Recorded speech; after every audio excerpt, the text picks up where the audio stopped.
Hi guys, Football here brings you more Keitai Denjuu Telefang in a very grand hope that we somehow finish this dungeon by pure chance. Well, not really. I've kept a few more battles this time around, since there won't be that many to show, and I pretty much didn't show anything last time. Not that there's any reason behind it, but I just decided there had to be some filling to this cake, so that's the reason pretty much. Now at each intersection you move downwards, and that counts for all three of them. We have to move through two parts of this dungeon. The first one is Founding Boundary, the other one is where we continue from where we lost and then move forward again. However, this time with a different monster in hand. So you move all the way down here, and there's your stairs.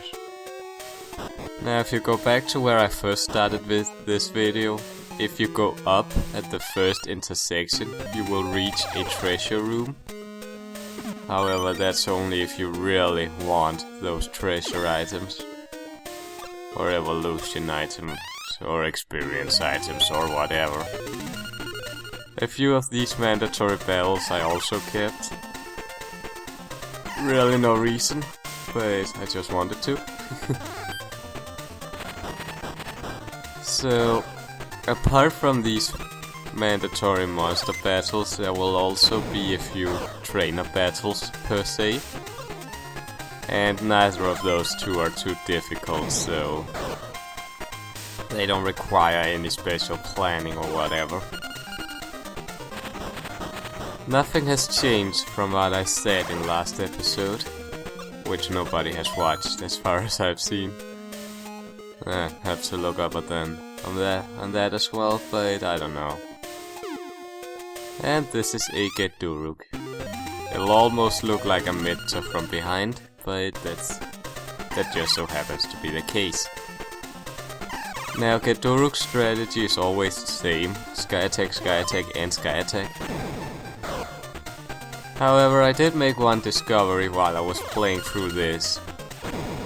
While Dislcaimer has two attacks, Bomb and Vacuum, it just so happens that Vacuum deals more than twice the amount of damage that Bomb would deal, pretty much at any given time, so I figured since, well, Kryptonite's Assault and Crusader deals about the same amount of damage, I guess it really didn't matter. I guess that depends on what monster you're using then.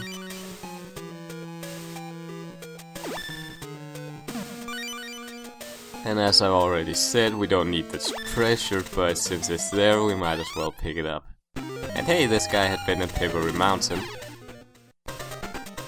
I could better stand it had it been less island, since that would have made more sense, but nah, guess that's not the case.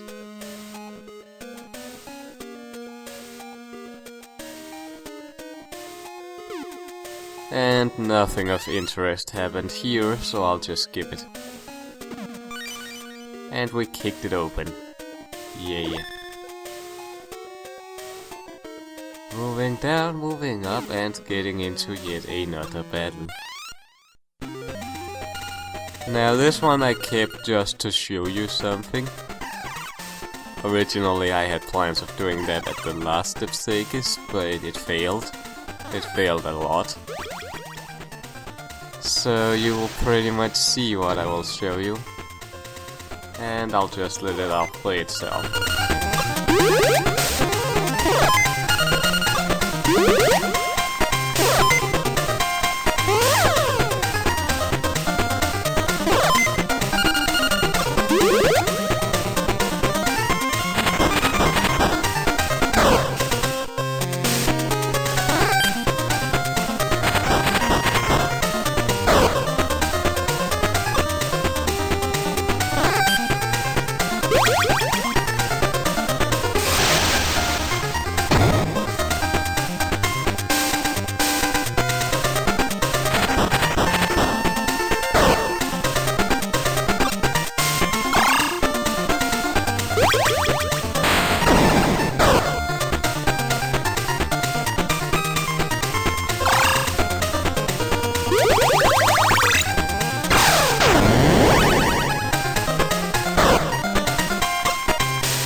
Now the amount of damage being dealt here is completely different than what I've said in earlier episodes. And it's true for the final boss as well as Yarrow, which is why I don't recommend ever using it there. And only because you have to charge, I do not recommend it at all, but... well, since I was only going up against one monster, I figured what the heck. Skip this battle, there's nothing I can tell you that's worth knowing. However, he does have one Dislcaimer, so you want to make a plan for that. Skip this as well, we've seen that before. And besides, nothing seriously happened, or serious happened. A pencil, now I can do my homework, which I don't get. And move here, skip that. Begin moving again. And we skip that as well. He has 2 by Burnham and a Scorpio. Or at least it seemed like it. Now I went the wrong direction here. You're supposed to hit that way. Or... now we're back where I was before, and you're supposed to hit this way. How stupid of me. What an important encounter. Not really. Move up here, go down there, and then go down here.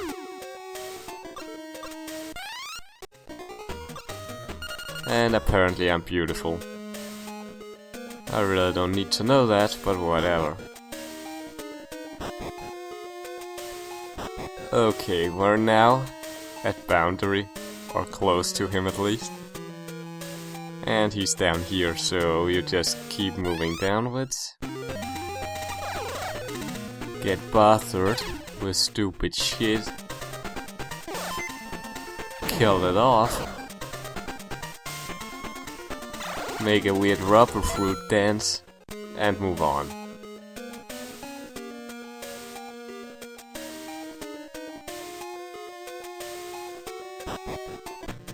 And now we've found him.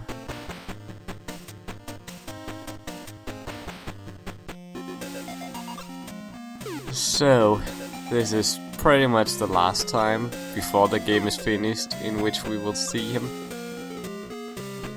And he's not at all ecstatic at us needing his help, and, well, the guy's an asshole. So what else did you expect from someone like that? Luckily for us though, his own monster is not that short-sighted. And he doesn't give a damn about his life anymore. And so he leaves.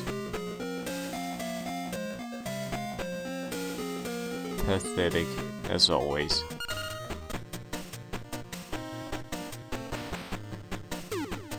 Okay, so now that we have Angiosi, we're ready to defeat this boss.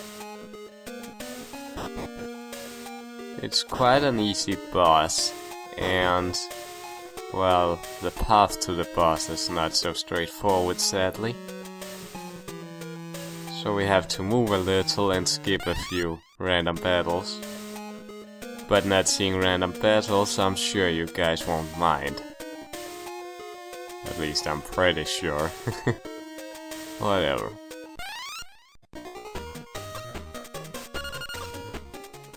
So, in case you can't tell, this is a snail road we have to move in order to, well, reach the boss room. The boss battle itself is quite easy, so you shouldn't fear anything there. Especially since we now have Angiosi, which has Flap, which basically works the same way as Dust. So, we have all prerequisites. I don't even know what you call that. But we have all the means that we need to defeat him. So, move this everlasting marathon of long ass, well, rooms. Or hallway. get annoyed by another Dislcaimer that takes 3 minutes to kill, and announce to someone that they should let us kill them. He figures it's a waste of time, but whatever. As long as you have NGOC, it doesn't matter who else you pull into this. Gawerk was called Golaking, the evolved form of Sophie, and it sucks. That's really all you should know about it. So I'll just leave this to play out itself.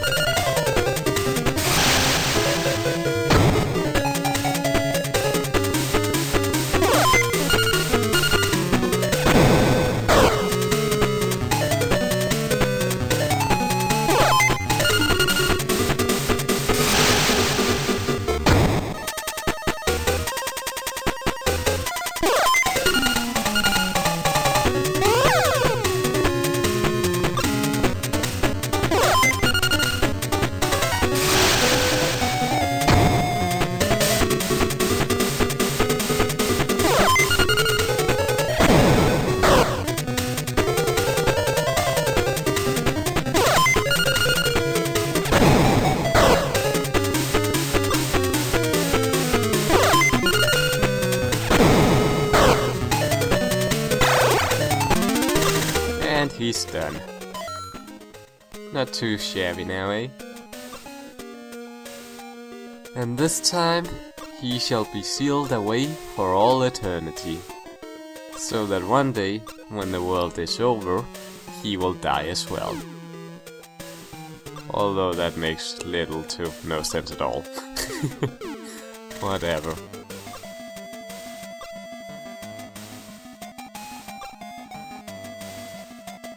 Okay. So now someone speaks to us through our mind, or telepathically. And we should just move forward to see who is talking to us. And there we are. The person Musa spoke of. Supernatural E-monster.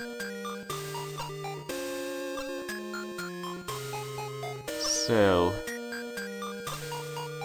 since Musa brought us here, he will now tell us everything.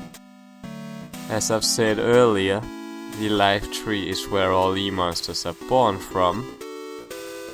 And, well, as someone said earlier, I think that was Sophie, that if you control the life tree, you can control not only the E-monsters world, but other worlds as well.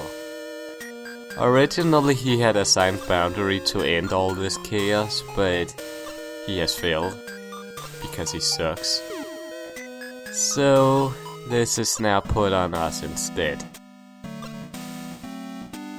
Now Sanarba is being controlled by Yarrow, or he's Doomsday now, because he has evolved. So he'll have the highest stats of any monster in this game. So this is going to be fun. However, I have an errand to run before I battle Sanarba again. And this is without a doubt the toughest fight in the game. I'm not even sure how tough I figure the final boss is. But I have an experimental strategy here. It is to evolve Angios by using test items. First you use a Barrent 3. And if you don't know how to get these, you use P cards on specific Denjus. They have specific evolutions, and then it will give certain items. And, well, you can find more of that on the Wikia page. It's just about using the P card on your monsters. So using Graphlight 9, he evolves again.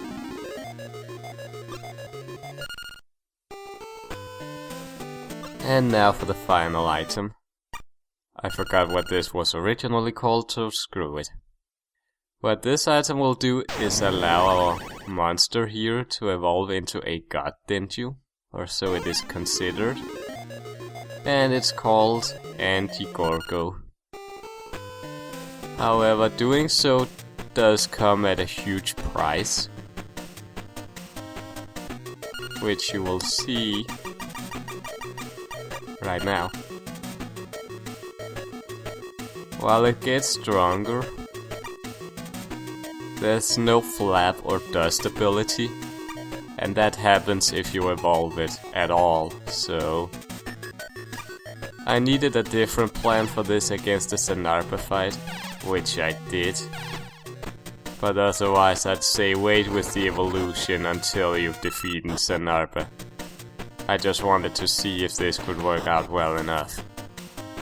So you move through Mikai's Lake, you can get random encounters here, and the monsters you meet here are good enough for grinding for a little while. So if you want to do that you can, I just didn't. Okay, Sanarba is probably really is the toughest trainer battle of it all. Or out of all the ones we have fought up until this point. And it's also the final one. I don't remember ever seeing any trainers inside the final dungeon. So I don't believe there will be anyone there. Okay. We should head into battle. Good. He has a dragon named Gentiana. It is ridiculous in strength and speed. And if you plan on using one yourself, don't bother. We're playing power version and it's a speed version only. He of course brings his signature Dislcaimer into battle. And he has a bulian. Kryptonite is super effective against bulian, so you want to use that to your advantage. Now when it comes to anti-Gorgo, whether you use Assault or Vacuum actually doesn't matter, as opposed to when you were using a Dislcaimer. But in this part of the game you want to put your focus on Dragon, since he is the most cruel of them all. Now you might get unlucky that he deals maximum damage, like he did here. So you really want to put all your attention on not only harming him, but also using Shellstera's dust ability.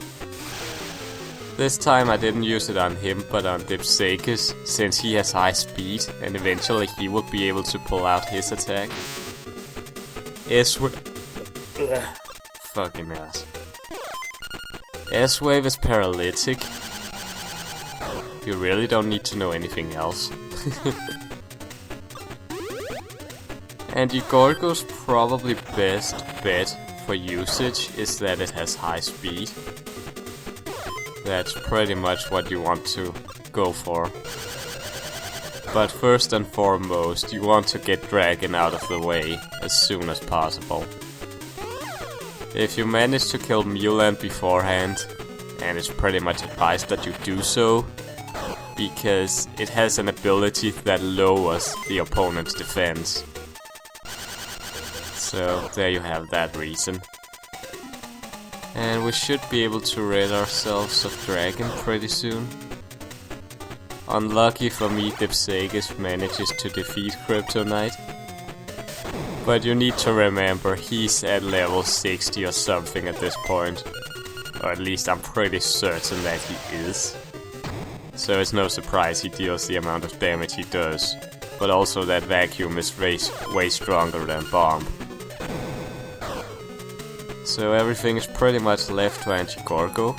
Oh god. It's pretty much the only reason. Its other evolution, if you choose not to use Jiggy or Jiggy, then you can use a missile and it will evolve into a Dark Void Denjuu. However, its moveset is not that different, so... And it's weaker than anti-Gorgo, so... That's pretty much my only reason, or, well, choice behind it. So we have almost killed the final annoying asshole. And as you've been observing throughout this, Dust happens to be our best choice of use here. I didn't spend time around to see if there would be yet another monster I could get with Dust. Also because Shelstera is only level 54, and so it will take quite some time before it gets its turn. But I just wanted this to get done with, since I really hated this fight more than anything. And we destroyed him.